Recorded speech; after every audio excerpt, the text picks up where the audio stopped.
এমন একটি দোয়ার কথা বলবো, এই দোয়ার আমল একবার করে দেখুন, ইনশাআল্লাহ দেখবেন দোয়া শেষ হতে না হতে সুসংবাদ আসবে।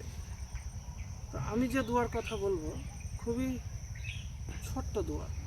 তো প্রথমে উজু করবেন, উজু করার পর 2 রাকাত নফল নামাজ পড়বেন, আর নামাজ পড়া হয়ে গেলে আপনি 2 হাত উঠিয়ে দোয়া করবেন। আর দোয়া যখন করা শেষ হয়ে যাবে তো আপনি এটা ভাববেন না যে আমি এখনই দোয়া করলাম তার জন্য আমি পেয়ে নেব। এখন পাওয়া না পাওয়াটা না, পূর্ণ ভরসা বিশ্বাস রেখে আপনি আল্লাহর কাছে চাইবেন। তো আমলটা কখন করবেন? রাতের বেলাতে, ফজরের আজানের আগে 12টার পরে নিয়মিত। আবারও বলছি, উজু করবেন, তারপরে 2 রাকাত নফল নামাজ পড়বেন, তারপরে হাত উঠিয়ে দোয়া করবেন।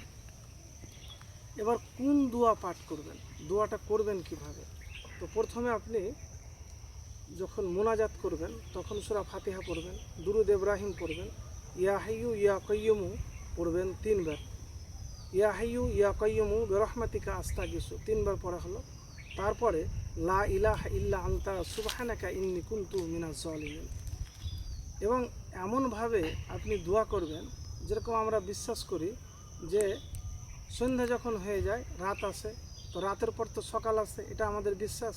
সেই রকম আপনি যখন আল্লাহ সুবহানাহু ওয়া তাআলার কাছে বা রবের কাছে চাইবেন তখন ওই রকম কিন্তু বিশ্বাস লাগবে যে আমি আমার আল্লাহর কাছে চেয়েছি, আমি আমার আল্লাহ দিবেই দিবে, আমার আল্লাহ আমাকে দিবেই দিবে। তো প্রিয় ভাই, অনেকেই বলে যে আমি তো অনেক দোয়া পড়ছি কিন্তু আমার আশা যে পূরণ হচ্ছে না, কোনোভাবেই পূরণ হচ্ছে না। তো আপনি আল্লাহুম্মা ইন্নী আসআলুকা মিন ফাজলিক, আল্লাহুম্মা ইন্নী আসআলুকা মিন ফাজলিক, আল্লাহুম্মা ইন্নী আসআলুকা মিন ফাজলিক বেশি বেশি করে পড়বেন। এই দোয়া আপনি বাদ দিবেন না।